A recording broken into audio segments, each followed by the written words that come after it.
Tak for den velkomst. Det føles jo faktisk som om at være i fremtiden, når jeg som dansker kan tage til et andet land og tale i 1,5 time på dansk, og alle forstår mig. Tak. Okay, joke aside, Andrew, you're not getting it. So thanks for inviting me. I've really been looking forward to come here at the 100-year anniversary of the independence from Denmark. You invite a Dane to come and speak to you around disruption. I'm speaking as a private individual. I'm not representing the government, and the government is well aware of that. You are not. So I'm going to talk to you about, the dedication that is actually required to achieve the disruption that often comes from entrepreneurs that I invest in, that I work with, the disruption that is happening, and then how we are dealing with this, or at least how we are discussing it in Denmark, because that's the level we've gotten to so far. The 3 companies I've created, the first one failed in 9 months. You need to have failures as an entrepreneur, get them over with fast, so 9 months, back in 2005. Second company, SIP, was a social mobile network, started also in 2005, before there was Facebook and iPhone, so it was quite innovative, getting acquired by Vodafone in 2008. In 2010, I started my third company, Podio, that wanted to kill email. We still want to do that with Podio. Podio got acquired by Citrix in 2012, and from 12 to 15, I was part of Citrix management team. Since 2015, I've been investing in startups. I invested in more than 25. I have 20 active investments. Of course, 5 of them went bankrupt already. That's how it is to invest early stage. That's how entrepreneurship works. These are 12 of the investments I've made. What's common for all of them is they want to change something. They have the passion to do something about a corner of the world. Some big ambitions, some just want to make the best ice cream in the world. But they all have the passion and the ambition to do something. And when I invest in these companies, I look at 3 things. I look at the team, I look at the market, and I look at the product. And what I have in front of me is the team. Apart from this, as I said in the introduction, I've then also started taking part in the political scene. I'm not a politician. And politics, to my taste, sometimes is a bit slow, but it's super interesting to be part of, not having been on this scene before. So right now I'm a member of the Disruption Council. I'll get back to that a bit later. And I'm also chairing the iværksætterpanelet, so the Council on Entrepreneurship, advising the government on how do we get more entrepreneurs in Denmark, and more importantly, how do we get these entrepreneurs to actually build big companies in Denmark and not move abroad. So, when it comes to teams, the most important thing I look at is the hunger. Because what I've learned looking at teams and also done companies myself is what drives this, the success, the disruption, is not the skills, it's not the money available, it's not the size of your team or size of the country, it's the hunger, it's the desire to want something, to want to change something. So try to focus on that, and that's also, you know that from your colleagues. You look at a colleague getting promoted, and you think, he or she getting promoted? He or she is not as smart as I am. I'm much smarter. But guess what? They were just more hungry than you were. They put themselves in the position. They worked harder to get there. And that's the hunger that drives the success. That's also the hunger that drives people to disrupt and change things, because they want to change something. Because guess what? When they start something completely new, everyone doubts them. No one believes them. The family, the co-workers where they quit their job to start their own business, the investors they go and present the idea to, no one believes them. But they have the hunger to prove themselves, hunger to prove an idea can work, and therefore they continue fighting and fighting. Then they have another thing, this little bird. I simply love this bird. It keeps playing, so you'll see it over and over again. You can see when it starts, it can impossibly fly. It barely has wings, it doesn't have the muscles, but yet it tries, because it knows the only way that it can ever fly is by trying. And it looks silly, right? It looks really silly, but it doesn't care. It's a bird. Us humans, we care way too much on how silly we look, right? And therefore we don't even try to fly, because countries like Iceland, countries like Denmark, we have the talent to build big global companies, but yet we don't, because we belong in this wide, homogeneous group of successful people, and we don't want to fail because we don't meet up at the New Year's party and say, 2017 was a great year. I failed. Got fired from 2 jobs, lost a lot of money on bitcoins or whatever, right? We don't celebrate the failures. We talk about the promotion, the bonus, we got all the successes. We do it in all parts of life, and that's wrong because we need to celebrate the failures. So people stop being afraid of losing face, then we start going for bigger things. That's also true when you look at back in history and look at classic music composers. So on one axis you have the number of compositions these people made, and on the other axis you have greatness, a subjective scale of greatness, of course. And if you can see there is a correlation between how much you produced and how great you were. And if you put the names on these 3 up there, you see it clearly, right? Beethoven, Bach, and Mozart, each of them did more than 400 or 500, 600 pieces of music. And you only know 5 of them, or maybe even only 2 of them. But because they did all these, you can call them failures, or at least attempts, or tests, or experiments. They became high on the scale of greatness. So they did something amazing that we still remember them for today. A more recent example of this is that one, Angry Birds. I bet most of you in here played Angry Birds, right? But most of you have not played all the other games that this gaming company, Rovio from Finland, did. Because before they did Angry Birds, they had 51 titles that you have never played, that you have never seen.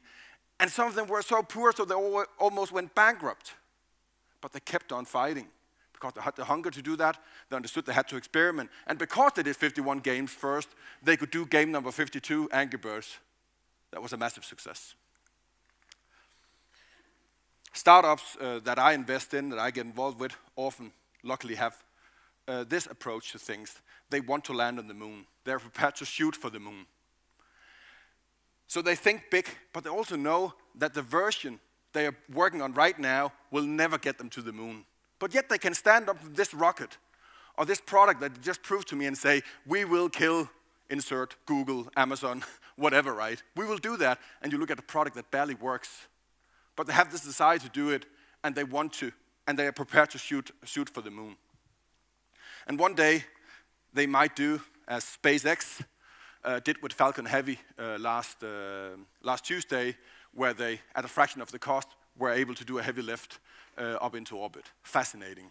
But many of you saw the live coverage of that. It was just pure out fascinating. So what can countries do about this? How should country approach thinking big, building something? A bit as the Prime Minister referred to, we want to do something big here in Iceland. This is one of the most fascinating pieces of big thinking We choose to I've go ever to seen. the moon in this decade and do the other things, not because they are easy, but because they are hard. Because that goal will serve to organize and measure the best of our energies and skill. Right? Did you get the goosebumps from this? I do that every time I see this, and I get super inspired. And this speech from Rice University in 1962 inspired the whole moonshot thinking about thinking big. And yet, they did land on the moon in 1969, before the end of decade, as JFK said in 62. And it got a whole country behind it. I think countries should adopt the BHAG thinking. BHAG thinking is that you need a big, hairy, audacious goal.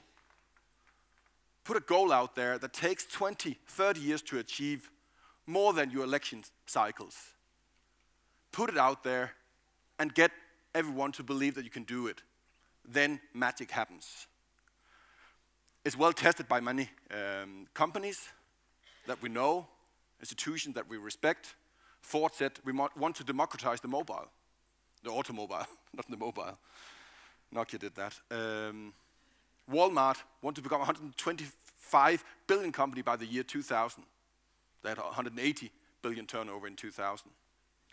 Amazon, back then, every book ever printed in any language, all available in less than 60 seconds. They moved well beyond that by now. Nike, just had the common enemy, right? Crush Adidas. Just feel this, right? You can feel the power of this BHAG, right? Crush Adidas. And they're 10 billion euro bigger than Adidas now. And then a beautiful one of Stanford University that many of us respect, maybe not you, Andrew, but a lot of us respect as an institution. And it does like this, become the Harvard of the West, right? This was in 1940. They formulated like, we want to become the Harvard of the West. I managed to put a slide together where Denmark is on the top of this. But it's a bit cheating here because this is, for Denmark and Iceland, this is the size of our GDP.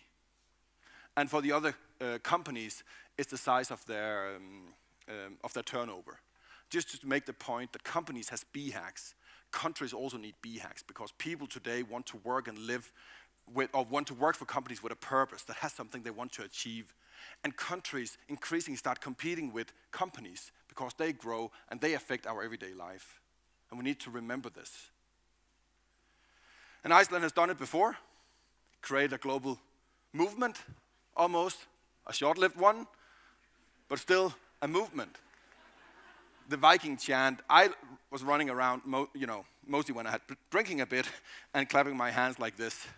And when I tried to look for this picture, I actually ended up putting the first version of the picture I put into these slides was of the French football team doing this because their jerseys almost look like the Icelandic, and a friend was saying, this is the French football team, I don't know anything about football. And I'm like, okay, we'll take that out. But just to prove that you actually did create, back then, as a small country, a movement. Everyone looked to Iceland, and you can do that again. What I'm going to talk about now is how we are, what we're doing in Denmark. And the point here is that even though we are much bigger than you are, right? Even though we're much bigger than you are, we are still also a small, tiny country that is smaller than most of Chinese cities. So we're both small. So for the sake of my next part of the presentation, we're in the same boat. We are not really, right? But let's just, no, we are in the same boat. So disruption. The definition of disruption, if you look at Clayton Christensen, is when a smaller company with fewer resources is able to successfully challenge an established business. That's the very definition of disruption. We're using it much broader today because we use it about any change, any technology. Maybe also overuse it a bit. But just remember this definition because I think we as small countries can find some inspiration in this quote. We can challenge the incumbent, the established players out there, the big countries, because of disruption. So, what I think when I hear disruption, when I think about disruption, is opportunities. I can sit in the back seat of my Tesla while it's driving itself. I've never tried that. It's illegal. But I've been tempted to do that. I see companies I can invest in and help someone change something. I see old companies with the worst customer service in the world die. I love it. What others see when we talk about disruption is this, or at least what they fear when we talk about disruption, is closed factories, unemployment, riots, things changing too fast. And when that is what they believe and what they fear, this is their reaction.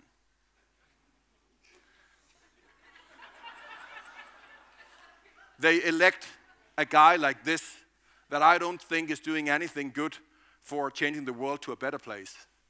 But they elect him because he promised easy solutions as one, and he talked into a level of fear about the world is getting worse, not better.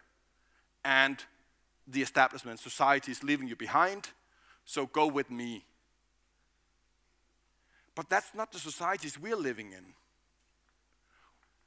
Iceland and Denmark have a long tradition for not leaving people behind, have a long tradition for diversity, for equality, for education, investing heavily in education. And that kind of society, the fear of getting a Trump elected or a reaction like this is not the same.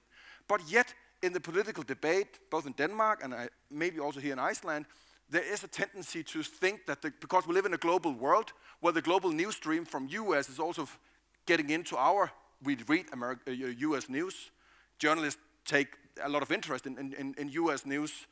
And therefore, we start believing that the issues of US are the issues of Iceland or the issues of Denmark, but they're not. There's a different story to be told here, and there's a bit different story to be told in Denmark. So, based on that, the Danish Prime Minister, Lars Løkke Rasmussen, have established a disruption council and asked me to be part of that, and asked 31 other members to be part of that, alongside 8 members of the government, or the cabinet.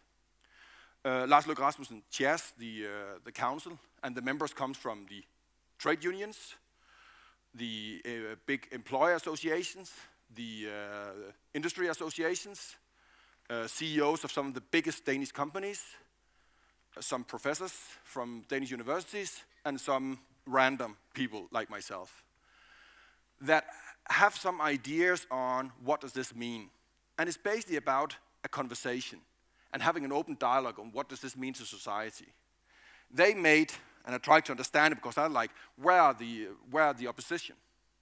Where are the other members of parliament, the other parties? They're not represented, and the idea is that then we would not have an open dialogue around these things. Then it would be a position game in this. And we're doing 8 meetings in total, and each meeting lasts from noon one day to noon the next day. So quite a lot of hours we're spending together. We get a lot of experts in, and we have a lot of discussions. The ambition for the Disruption Council is this, which is also a bit the ambitions for Denmark. Denmark should still be one of the richest countries in the world. And, more importantly, all the Danes must be winners in this. And we do not want to create that division where some people gain a lot from disruption or new technologies and other people lose. So we're discussing 5 topics in the council. New technologies and business models, the competence needed in the future, free trade and foreign talent, the frame conditions for businesses, and then the labor market. Let's just look at these topics and just to refer to some of the discussions we are having here. So the first one on new technologies and business models. We are not as smart as Mr. McAfee, and we don't even have people in the room as smart as that, so we don't understand technology. But we know it's coming because we invite people as smart as Andrew into the room and listen to them. And we have some business leaders there that also have a pretty good understanding of what's coming their way, right? Like Thomas Borgen from Danske Bank, right? He knows, a lot of changes are going to happen. And in that we discuss, do we have the right rules to actually enable businesses to take part of this technological development? We also discuss whether, what are the challenges around this? We have quite some ethical discussions, some privacy discussions. And then the discussion we're going to have in the next meeting a month from now is one that I'm looking forward to, is competition law. How does that play in when we have these tech giants getting so big and having such an impact on our private life, everyday life? Is there something we should do about that? Do we need to look to competition law for some inspiration around that? And then one specific thing we have identified based on this discussion is that the SMBs, the small and medium-sized businesses that are, there's a lot of them in Denmark, and anyone from US will say you only have SMBs in Denmark, right? How do they actually reap the benefit of the digital age, of new technologies? Because they don't have big research departments, they don't have big budgets to invest, but they are very, very important for the economy. How do we make sure that they also get part of this? We haven't found the solution for that, but the discussion itself is super relevant. The next topic is the competences needed in the future. This is a big topic. We spend a lot of time on this, and it's one that I get super passionate about, because when I think about government, what government can do, then it's around education, making sure we educate people for the skills needed in the future. Making sure that we change the mindset of people to be more risk-willing, to be more entrepreneurial. So one topic is, how do we structure the educational system? Is it, do we do the right thing by putting everyone that wants to go to university, we put them into school for 5 years?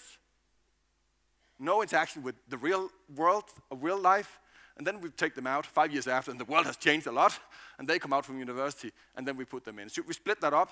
Maybe inspired a bit more than US, where you have a bachelor labor market, and then you do the master's 3 or 5 years later. Should we split it up completely? And then that morphs over to another discussion about what we call lifelong learning. When are you ever, done learning? Ever?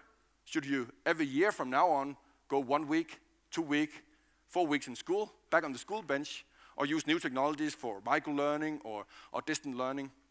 And who's paying for that? And how do we adjust the labor market to take care of that? And then we're also looking at the skills needed in the future. And Andrew was referring a bit to this. So this is a study also inspired a bit from McKinsey. So you have the change in time consumption used on various activities, and there you see that we need less of fine motor skills and cognitive skills, and more social skills, creative skills, problem-solving, coordination with others. And when you look at this chart and say this is the future, then the whole discussion we're having around these STEM education being so important, maybe anthropology is also still very, very important, right? And some of this, or just actually having people going to school and meeting a teacher and not sit by the computer and think, hey, technology gives us distant learning for the masses. Free trade and foreign talent. The first one, free trade, is yes, check mark, right? We're a small country, open economy. We need this, and we need to do whatever we can to make sure that we, in the world of Trump and others, that we still have a world of free trade. The other one is a bit more complicated in the room, in the Disruption Council. We have the unions there. They're afraid when we get, and the businesses. And the businesses say, if we want to create and I say the same, if we want to create the best business in the world, then we need foreign talent to come in. One is because they're often smarter than we are. We're only 5.7 million Danes. We're not the smartest in the world, even though we believe that often. We are not. So we need a Brazilian to come, an Indian, a Chinese to come and work in Denmark. And secondly, because we actually, we are running short of hands soon in this growing economy. So we need foreign talent to come in. But the unions go like, no, you can't prove that. We're not prepared to do that yet. We still have unemployed Danes, so we don't invite that in. They're putting pressure on salary. So it's a classic discussion that we have not solved in this Disruption Council, unfortunately. But the discussion is there, and I think we are moving. And here is actually an example of a discussion then getting put out of the Disruption Council, where the employers and the employers and the unions sitting down and actually then agreeing on what could we do about this. And just agreeing, you're saying the same, just agreeing on the facts, right? It's amazing sometimes to sit in a room and not agreeing on the facts. How many unemployed Danes are there? Sometimes it feels like we don't agree on that, right? So at least we're trying to establish a common ground on this topic. Then the frame conditions for businesses. This is a lot around regulation. How do we, from a legislative point of view, deal with new technologies? We failed when it came to Uber. Uber came to Denmark, and a fantastic business. I used it all the time. But quickly, the temptation from the establishment was too big to actually protect the establishment. The kind of the medallion system that you might also know about having a taxi company. You need a license, a special devices in your car in order to operate a taxi. So the establishment agreed to protect the establishment. And that's probably what I somehow dislike about this Disruption Council, that sometimes it can become too much of the establishment agreeing on the establishment being really, really good, and we need to protect the establishment, right? Do we need unions? Do we need a big employer organization in the future where we can organize differently, right? Maybe, maybe not, right? But so this discussion, I think we will not lead to a clear conclusion on, but yet it's a super important one, and what we have agreed to is at least the government will put in a task force to look at new technology. When there's a new technology coming in, then in 4 weeks they should be able to give an answer on whether this is allowed or not allowed, and not drag out for several years. And then the fifth element here is the labor market. We have this system we call flexicurity. We're super proud of that, where we have a very flexible job market. We can lay people off with very short notice, like on average 3 months. But they're also insured against unemployment and get significant benefits. So that's a secure and flexible system. And that's a system that we know that other countries maybe including Iceland, envy us for having. So we want to keep that, but we also need to look at, is that the right system for the future? Where people don't have one employer, they have 5 employers because they work a bit at one work platform like Uber, then they do a bit of cleaning over here, and then they do a bit, freelancing over there, right? How do you then deal with what union should they be a member of? What unemployment insurance should they have? So still we need to do a service check on our system. Even though it's well equipped, we all believe, for the future and for the disruption, we still need to look into this. So what do we get out of these discussions? I sometimes get a bit like, should we reach a conclusion now, guys? Now we've been talking for 23 hours now. Let's wrap up and conclude on what to do. And we don't. And I don't think that's realistic to do that either. Not in that room. Not with all those interests at play, right? Not with the big government institutions represented and unions and large organizations there. But what is happening is, since we started the work in the Disruption Council, there's been 4 major legislative initiatives from the government. And all of that, there's a lot of things that we have discussed at the Disruption Council that have gotten into these with very specific proposals on how to deal with some of these things. And they come from all part of this Disruption Council. So I think it's a good way of doing it. I've come to learn that it's a good way of doing it because they can move things forward rather than having these 40 people in a room, 8 ministers, 32 other individuals, and trying to agree on stuff. You guys in politics know that could be an impossible task. So at least, we inspire, and we feel in the council that the government is listening to us. So, just a few remarks on society and disruption. So what is the role of the establishment? In my book, it's a bit, and here I assume that Denmark, and I think also partly Iceland, actually does take care of its citizens. So then the important task here is to communicate that no one is left behind. And the second part here is to make sure that society can create winners, can create successful companies. So in the first one, storytelling is as important as ever. In many cases, when we discuss this in the council, a lot of us go back and say, yes, that's all fine. You can discuss legislation as long as you want, but let's just go out there and tell a story that is one of, we got your back. You're okay. And when we look at the Danes, they actually feel quite positive about the future, more positive than the EU average, and also feel that this globalization, disruption can actually lead to economic benefit for society and for them individually. When we do studies on this is on automation specifically, so not artificial intelligence or other technologies, but on automation, so robots. There we see that replacement of jobs is a minus 17%. New jobs related to this technology could be at 6%, and then other new jobs, and the translation is a bit bad here, but indirect, so new service jobs because the economy is growing, could add another 12%. So actually we end up being neutral on this one. That's an important communication to have and get people to believe in this, because that's what happened historically. We have seen other changes. And yes, there'll be more changes now, but all the changes in farming, in fishery, all of that has not led to people living on the street unemployed. Here's a very specific example. This is a robot. It doesn't look like a robot, it is a robot. And what this robot does, it marks football fields. Until these 2 guys from the northern part of Jutland, they're 21 and 22 years old, until they made this robot that marks the field completely without the touch of humans. It was humans walking around on a device that were like from the 60s. That's manual labor. Do they think they mind about robots coming to take away that part of that job? No. And what that enables the football clubs, this is an example from Odense, which is the third largest city in Denmark. The county of Odense have bought, I think, 3 of these robots. They haven't laid anyone off out in the clubs, but what that enables people to do, employed in the clubs, is spend more time with the young people that want to play football instead of walking around like this. If we can tell stories like this, I think we can get the population with us. The second part is make sure that you have the right conditions for the winners. First one is you cannot pick the winner. Forget that. You can't. You can do a big vision about what you want to do, but you cannot pick what technology should be is the right one or what team is the right one. You have to let the market do that.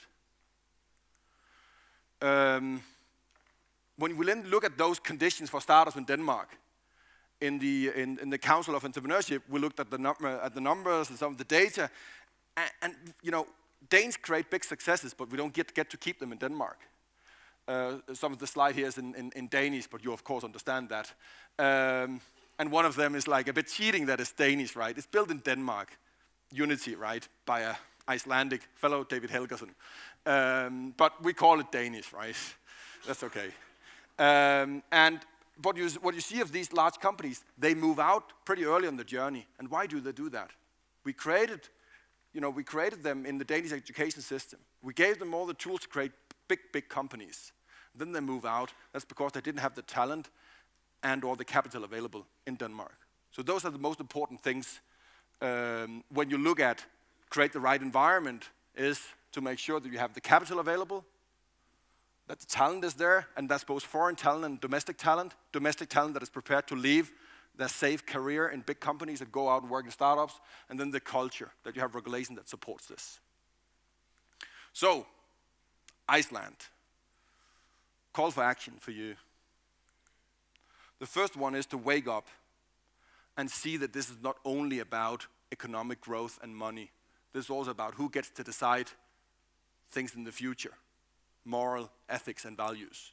Because everything written in code, in a self-driving car, in Amazon and in Facebook is also deciding on what are the important values. And if we don't get to create big companies in Iceland or in Europe, let's start with that ambition, then we're left to the Chinese companies or the American companies deciding too much. Then use our size to tear down monuments and actually turn into an advantage to be a small country and act fast. Because disruption is also about a lot of things happening really fast. And a divided population.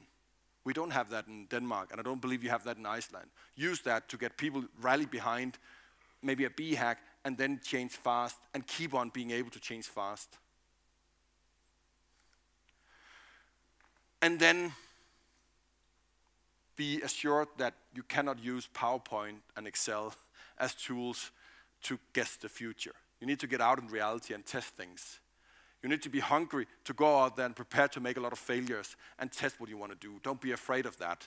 Because in a world where the past looks very different from the future, you cannot just look at numbers and then say, because this happened yesterday, we think this will happen tomorrow. You need to be gutsy and do something bold, and then don't care what other people think about you. So, be hungry, stay curious, love your failures, and shoot for the moon. Thank you.